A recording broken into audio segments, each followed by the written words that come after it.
नमस्कार दोस्तों, कैसे हो आप सब? आई होप आप लोगों की जो तैयारी है बहुत ही अच्छे ढंग से चल रही होगी। और जैसा कि आप लोग को पता है कि हम लोग जो है यूपी ट्रिपल एस सी पेट के सिलेबस के अकॉर्डिंग हिस्ट्री के जो इम्पोर्टेंट टॉपिक्स हैं उनके जो क्वेश्चंस हैं उस पर हम लोग जो है बेहतरीन प्रैक्टिस सेट लेके आ रहे हैं, जिसके अंतर्गत हम जो भी इम्पोर्टेंट क्वेश्चन उस टॉपिक के बन सकते हैं उसका हम लोग डिस्कशन कर रहे हैं। और आज का हमारा टॉपिक है हर्षवर्धन। आज हम हर्षवर्धन के बारे में पढ़ेंगे, ठीक है। और इससे पहले की क्लासेस में हम लोगों ने जो है सिंधु घाटी से लेकर मौर्य वंश, गुप्त वंश, वैदिक संस्कृति, बौद्ध धर्म, जैन धर्म, इन सब पे जो है बेहतरीन क्वेश्चंस का जो है डिस्कशन किया है। अगर आप लोगों ने उन क्वेश्चंस का जो है नहीं देखा है तो आप लोग उन क्वेश्चंस को चैनल पे जाके विजिट करके देख सकते हैं, ठीक है।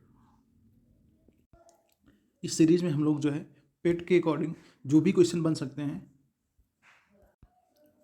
अगर आप लोग जो है इन क्वेश्चंस का प्रैक्टिस कर लेते हैं तो कहीं ना कहीं आपको लगेगा कि आपने जो है अच्छे ढंग से जो है टॉपिक कवर किया है, ठीक है।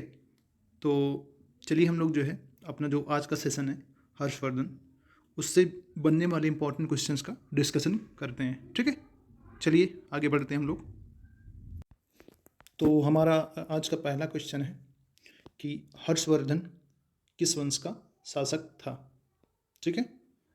ऑप्शन है आपका गुप्त वंश, बी शुंग वंश, डी सी वर्धन वंश और डी है आपका मौर्य वंश। तो हमारा यहाँ पे राइट आंसर हो जाएगा वर्धन वंश। तो हर्षवर्धन जो है वर्धन वंश का शासक था। तो अब हम लोग थोड़ा सा यहाँ पे वर्धन वंश की बात कर लेते हैं। तो जो वर्धन वंश है, इस वंश का संस्थापक पुष्यभूति वर्धन को माना जाता है। इसको पुष्यभूति वर्धन को वर्धन वंश का शासक संस्थापक माना जाता है, ठीक है। इसी के नाम पर इसको पुष्यभूति वंश भी कहा जाता है। अगर वर्धन वंश को दूसरा नाम पूछें तो इसको पुष्यभूति वंश भी कहा जाता है, ठीक है। तो हर्षवर्धन के वंश का नाम था वर्धन वंश, ओके। चलिए इसके बाद हम लोग अगले क्वेश्चन पे आ जाते हैं। हमारा नेक्स्ट क्वेश्चन है हर्षवर्धन की प्रारंभिक राजधानी कहाँ थी, ओके। ऑप्शन है यहाँ पे प्रयाग, बी कन्नौज, सी थानेश्वर, डी मथुरा। यहाँ पे आपका राइट आंसर हो जाएगा थानेश्वर। ये हर्षवर्धन की जो है प्रारंभिक राजधानी हुआ करती थी, जो कि कहाँ स्थित है, हरियाणा में, जिसको बाद में हर्षवर्धन ने क्या किया था, अपनी राजधानी थानेश्वर से हटाकर कन्नौज ले गया था, ठीक है।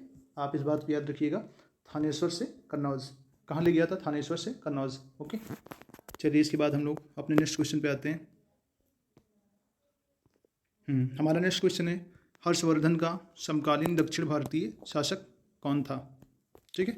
ऑप्शन है आपके कृष्णदेव राय, दूसरा पुलकेशिन द्वितीय, तीसरा मयूर वर्मा, चौथा चिक्का कृष्णराज। तो यहाँ पे हमारा राइट आंसर हो जाएगा पुलकेशिन द्वितीय। अगर यहाँ पे हम लोग बात करें पुलकेशिन द्वितीय की, तो ये चालुक्य वंशीय शासक था, चालुक्य वंश का शासक था, ठीक है, जिसके साथ हर्षवर्धन का नर्मदा नदी के तट पर संघर्ष हुआ था, ठीक है। नर्मदा नदी के तट पर संघर्ष यानी कि युद्ध हुआ था, जिसमें जो है पुलकेशिन विजयी रहा था और हर्षवर्धन उस युद्ध में हार गया था, ठीक है। तो पुलकेशिन ने नर्मदा नदी के किनारे जो है हर्षवर्धन को पराजित किया था। इस बात को भी आप लोग याद रखिएगा, ठीक है। इससे भी आपका क्वेश्चन बन सकता है, ओके। चलिए इसके बाद हम लोग नेक्स्ट क्वेश्चन पे आते हैं। हमारा नेक्स्ट क्वेश्चन है हर्षवर्धन का दरबारी कवि कौन था। ऑप्शन है आपका भारवी, बी बाणभट्ट, सी रविकीर्ति और डी विष्णु शर्मा। यहाँ पर राइट ऑप्शन हो जाएगा आपका बाणभट्ट। ये जो है हर्षवर्धन का दरबारी राजकवि था, ठीक है। और अगर हम लोग यहाँ पे बात करें बाणभट्ट की, तो इसकी दो रचनाएं बहुत ही फेमस हैं। कौन कौन सी देख लेते हैं। पहली है कादम्बरी और दूसरी इसकी रचना है हर्षचरित, ठीक। ये दोनों रचनाएं बाणभट्ट की रचनाएं हैं, ओके। इस बात को याद रखिएगा आप लोग। चलिए इसके बाद हम लोग नेक्स्ट क्वेश्चन पे आते हैं। हमारा नेक्स्ट क्वेश्चन है निम्न में से वह अंतिम बौद्ध राजा कौन था जो संस्कृत का महान विद्वान और लेखक था। ऑप्शन है आपका कनिष्क, बी हर्षवर्धन, सी अशोक और डी बिम्बिसार। तो हमारा यहाँ पे राइट ऑप्शन हो जाएगा हर्षवर्धन अंतिम बौद्ध शासक था जो संस्कृत का महान विद्वान और लेखक था, ओके। चलिए अगले क्वेश्चन पे आते हैं। हमारा नेक्स्ट क्वेश्चन है हर्षवर्धन के समय कौन सा चीनी यात्री भारत आया था? ठीक है, ऑप्शन है आपका फायान, बी ऑप्शन है वेनसांग, सी कनिष्क, डी इनमें से कोई नहीं। ठीक, तुम्हारा राइट ऑप्शन यहाँ पे हो जाएगा वेनसांग। ये हर्षवर्धन के समय भारत आया था। ठीक है, और बात करें वेनसांग की, इसको तीर्थयात्रियों में राजकुमार कहा जाता है। तीर्थयात्रियों का राजकुमार किसे कहा जाता है? याद रखिएगा, तीर्थयात्रियों का राजकुमार कौन था? ये था वेनसांग। इसको वर्तमान शाक्य मुनि भी कहा जाता है। इसका अन्य नाम वर्तमान शाक्य मुनि भी था। ठीक है, इसको तीर्थयात्रियों का राजकुमार यानी कि प्रिंस ऑफ पिलग्रिम्स बोला जाता था, वर्तमान शाक्य मुनि। चलिए इसके बाद हम लोग अगले क्वेश्चन पे आते हैं। हमारा नेक्स्ट क्वेश्चन है, वेनसांग ने भारत में किस विश्वविद्यालय की यात्रा की थी? ठीक है, ऑप्शन है आपका नालंदा विश्वविद्यालय, बी काठियावाड़ विश्वविद्यालय, सी तक्षशिला विश्वविद्यालय, डी गांधार विश्वविद्यालय। तो यहाँ पे आपका राइट ऑप्शन हो जाएगा नालंदा। वेनसांग ने नालंदा विश्वविद्यालय की यात्रा की थी। ठीक है, अब हम लोग थोड़ा सा यहाँ पे नालंदा विश्वविद्यालय की बात कर लेते हैं। तुम्हारा जो नालंदा विश्वविद्यालय है, इसकी स्थिति की बात करें तो ये बिहार में स्थित है। कहाँ पे है? बिहार में। और ये बात करें कि इसका निर्माण किसने करवाया था, तो इसका निर्माण गुप्त शासक कुमारगुप्त ने करवाया था। किसने? गुप्त शासक कुमारगुप्त ने इसका निर्माण करवाया था। और इसका जो है विनाश करवा दिया था कुतुबुद्दीन बख्तियार खिलजी ने। ठीक, किसने करवाया था? कुतुबुद्दीन बख्तियार और खिलजी ने इसका जो है विनाश करवा दिया था। ठीक है, इसको समाप्त कर दिया था। ठीक है, और एक बात यहाँ पे आप लोग और जान लीजिएगा, आपका प्रश्न बन सकता है कि वेनसांग ने जब नालंदा विश्वविद्यालय गया तो उसमें कुलपति कौन था? ठीक, कुलपति कौन था? तो आप इसको याद रखिएगा, उस समय कुलपति था वहाँ का शीलभद्र। ठीक, नालंदा विश्वविद्यालय को उस समय कुलपति शीलभद्र हुआ करता था। ठीक, चलिए इसके बाद हम लोग आगे बढ़ते हैं। अगला क्वेश्चन है हमारा, हर्षवर्धन ने कौन सी उपाधि धारण की थी? ठीक, ऑप्शन है आपका शिलादित्य, बी आदित्य, सी धर्मादित्य, डी उपरोक्त सभी। तो यहाँ पर राइट ऑप्शन हो जाएगा शिलादित्य। हर्षवर्धन ने शिलादित्य की उपाधि धारण की थी। ठीक है, और इसने जो है एक अन्य उपाधि धारण की थी, इसकी महाराजा की उपाधि भी धारण की थी। यानी कि शिलादित्य और महाराजा की उपाधि हर्षवर्धन ने धारण की थी। ओके, चलिए इसके बाद हम लोग नेक्स्ट क्वेश्चन पे मूव करते हैं। हमारा नेक्स्ट क्वेश्चन है, हर्षवर्धन थानेश्वर का शासक कब बना था?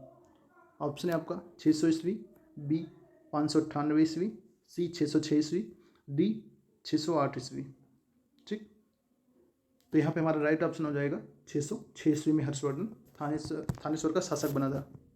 ठीक, अब हम लोग इसकी बात करें हर्षवर्धन के शासनकाल की, कि कब से कब तक हर्षवर्धन का शासनकाल था। तो ये आपको पता होना चाहिए, ये 606 ईस्वी से लेकर 647 ईस्वी तक लगभग 40 वर्षों का इसका शासन रहा। ठीक, 606 से लेकर 647 ईस्वी तक इसका शासनकाल था। ओके, चलिए अब हम लोग इसके बाद नेक्स्ट क्वेश्चन पे आ जाते हैं। हमारा अगला क्वेश्चन है, कुंभ मेले को प्रारंभ करने का श्रेय किस शासक को जाता है? ठीक है, ऑप्शन है आपका अशोक, बी चंद्रगुप्त, विक्रमादित्य, सी हर्षवर्धन। तुम्हारा राइट ऑप्शन यहाँ पे हो जाएगा हर्षवर्धन। हर्षवर्धन प्रत्येक 5 वर्ष जो है, यहाँ पे एक बात और हम लोग जान लेते हैं, प्रत्येक 5 वर्ष पे जो है प्रयाग में, कहाँ पे? प्रयाग में महामोक्ष परिषद का आयोजन करता था। ठीक, महामोक्ष परिषद इसका आयोजन किया करता था। ठीक है, कहाँ पे किया करता था? प्रयाग में। और यहीं पे इसने कुंभ मेले का प्रारंभ किया था। ठीक, चलिए इसके बाद हम लोग आगे मूव करते हैं। अगला क्वेश्चन है हमारा, हर्षवर्धन एवं पुलकेशिन द्वितीय के मध्य हुए संघर्ष की जानकारी हमें कहाँ से मिलती है? ऑप्शन है आपका ऐहोल अभिलेख, बी बांसखेड़ा अभिलेख, सी हाथी गुफा अभिलेख, डी वेनसांग के वर्णन से। तुम्हारा राइट ऑप्शन हो जाएगा ऐहोल अभिलेख से हमें जो हर्षवर्धन एवं पुलकेशिन के बीच युद्ध हुआ था उसकी जानकारी मिलती थी। आपको पता होना चाहिए, इस युद्ध में जो है हर्षवर्धन की हार हुई थी और पुलकेशिन द्वितीय जो था ये विजयी हुआ था, इसको विनर ये जीता था युद्ध में। ठीक है, और ये युद्ध आपको पता होना चाहिए किस नदी के किनारे हुआ था, तो ये नर्मदा नदी के तट पे हुआ था। इसमें जो है पुलकेशिन द्वितीय ने हर्षवर्धन को पराजित किया था। ठीक है, चलिए इसके बाद हम लोग नेक्स्ट क्वेश्चन पे आ जाते हैं। हमारा नेक्स्ट क्वेश्चन है, हर्षवर्धन ने किस ग्रंथ की रचना स्वयं की थी, ठीक है, यहाँ पे थी आप लोगों की, ठीक है। तो आपका ऑप्शन है यहाँ पे, ऑप्शन है आपका कादम्बरी, बी हर्षचरित, सी रत्नावली, डी उपरोक्त सभी। तुम्हारा यहाँ पे राइट ऑप्शन हो जाएगा रत्नावली, ठीक है। इसकी रचना जो है हर्षवर्धन ने की थी। बाकी आपको इससे पहले मैंने बताया जो कादम्बरी है और हर्षचरित, इसकी रचना बाणभट्ट द्वारा की गई थी, बाणभट्ट द्वारा इसकी रचना की गई थी, आप लोग याद रखिएगा, ठीक है। और हर्षवर्धन ने दो और ग्रंथों की रचना की, उनके नाम भी हम लोग जान लेते हैं, ठीक है। एक है नागानंद, एक है प्रियदर्शिका, ठीक। तो कुल मिला के 3 रचनाएं इसकी प्रसिद्ध ग्रंथ हैं। पहला है रत्नावली, दूसरा नागानंद, तीसरा प्रियदर्शिका। आप लोग याद रखिएगा इसको, ठीक है। चलिए इसके बाद अगले क्वेश्चन पे आते हैं। हमारा नेक्स्ट क्वेश्चन है हर्षवर्धन की जीवनी किसके द्वारा लिखी गई थी। ऑप्शन है आपका भीमसेन, बी वराहमिहिर, सी बाणभट्ट। तो इसका राइट ऑप्शन हो जाएगा बाणभट्ट। इसने ही हर्षचरित नाम से जो है हर्षवर्धन की जीवनी जो है लिखी है, ठीक है। चलिए इसके बाद हम लोग अगले क्वेश्चन पे आते हैं। भीमसेन ने अपने भारत भ्रमण के अनुभवों का संकलन किस नाम से किया, ठीक है। आपका पहला ऑप्शन है फुकोकी, दूसरा शिजुकी, सी शिजुकी, डी इनमें से कोई नहीं। तुम्हारा राइट ऑप्शन हो जाएगा शिजुकी। भीमसेन ने शिजुकी नाम से अपने अनुभव का संकलन किया। और अगर बात करें फुकोकी की, तो ये फायान ने जो है इसकी रचना की थी और ये चंद्रगुप्त द्वितीय के शासनकाल में आया था। चंद्रगुप्त द्वितीय के शासनकाल में उसने भारत की यात्रा की थी, ठीक। और अगर हम यहाँ पे बात करें भीमसेन की, तो ये जो है 629 ईस्वी में भारत आया और ये 645 ईस्वी तक भारत रहा, यानी कि 629 से 645 ईस्वी तक भारत में रहा।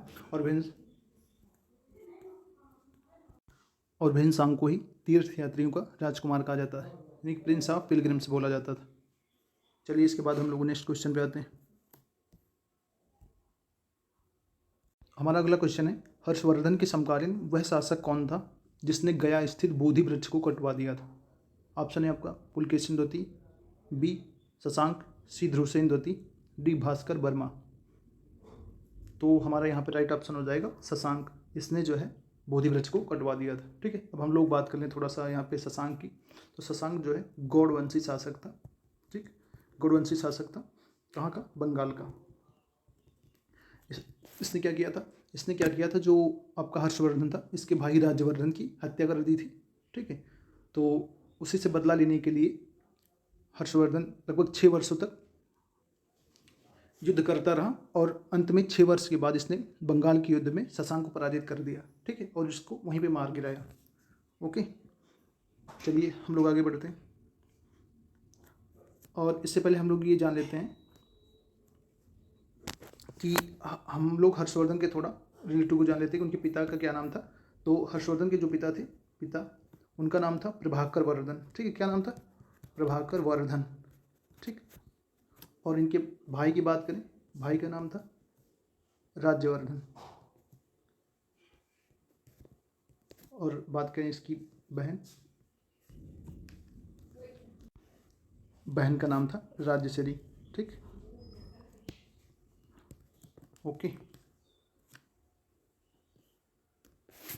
तो दोस्तों आज का हमारा सेशन यहीं पे समाप्त होता है।